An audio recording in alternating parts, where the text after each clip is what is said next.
আমার সামনে যদি কোনো নারী নিউড হয়ে যায়, ড্রেসই নাই ধরেন, আমি কি তার দিকে তাকাতে, মানে দেখেন সূরা নূরে যে আল্লাহ তাআলা পর্দার কথা বলেছেন, এখানে দুটো বলেছেন, যে পুরুষও যেন চোখের হেফাজত করে, নারীও যেন চোখের হেফাজত করে এবং পর্দা করে।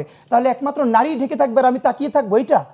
এই সমস্ত কথা যারা বলে, এবং আমরা দেখলাম পরের দিন তাকে এই করার পরে একটা গ্রুপ তার সামনে গিয়ে তার হাতে কোরআন শরীফ উপহার দিচ্ছে। আপনি পোট্রে করেন যে পুরো সোসাইটি দেখলো একটা মেয়ে, একটা ছেলে, একটা লোক একটা মেয়েকে টিজ করেছে, ড্রেস নিয়ে খারাপ কথা বলেছে।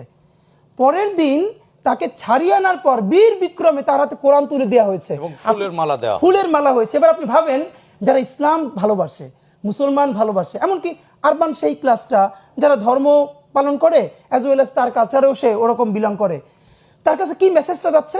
এবং আপনি খেয়াল করেন এর সাথে বাংলাদেশের মূলধারার কোনো আলেমদের সম্পর্ক নাই। আমাদের আফসোসটা কি জানেন? আজ থেকে 15-16 বছর আগেও বাংলাদেশের যত ধর্মীয় ইস্যু, এগুলো সব মূলধারার আলেমরা নিয়ন্ত্রণ করতেন। হঠাৎ করে কোনো ফেসবুক সেলিব্রিটি না। ধরেন বাইতুল মোকাররম মসজিদের খতিব, আপনার নিশ্চয়ই মনে আছে, প্রথম আলো একবার খুব 111-এর সময় খুব বাজে একটা কাজ করেছিল, যেখানে ইসলাম অবমাননা হয়েছিল। এবং দেখেন কি শান্তিপূর্ণ উপায়ে তাকে নিয়ে বাইতুল মোকাররমের খতিব ওবায়দুল হক সাহেবের কাছে তওবা করানো হলো। এর মানে সিস্টেমটা দেখেন। এর মানে তখন আমাদের জাতীয় মুরব্বী ছিল, বাইতুল মোকাররমের খতিব ছিলেন, বাংলাদেশে এরকম অনেক গুণীজন আলেম ছিলেন, সমাজেও এরকম মুরব্বীরা, সমাজে মুরব্বী ছিলেন। আমাদের এখন দেশের সবথেকে বড় ক্রাইসিস জানেন? আমাদের কোনো বেগম জিয়া ব্যতীত, উনি তো এখন অনেকটা অসুস্থ, আপনি চক্ষু বন্ধ করে 3জন পলিটিক্যাল আমাদের পার্সোনালিটির কথা বলতে পারবেন?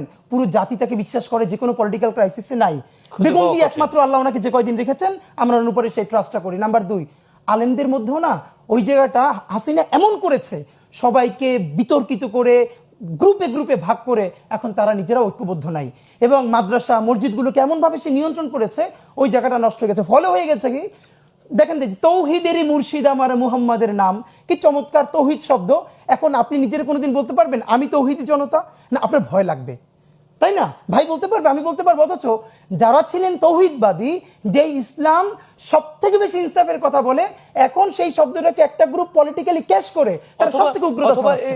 আপনার মনে আছে নিশ্চয়ই যে গণ অভ্যুত্থানের পরে পরে ঢাকা বিশ্ববিদ্যালয়ের এক শিক্ষার্থীকে, ওখানকার একজন 3য় শ্রেণী কর্মচারী একটা বাজে মন্তব্য করেছিল এক নারী শিক্ষার্থীকে। তারপরে তাকে গ্রেপ্তার করা হলো, প্রশাসনই তার গ্রেপ্তার করিয়েছে, তার আদালতে বিচার হবে।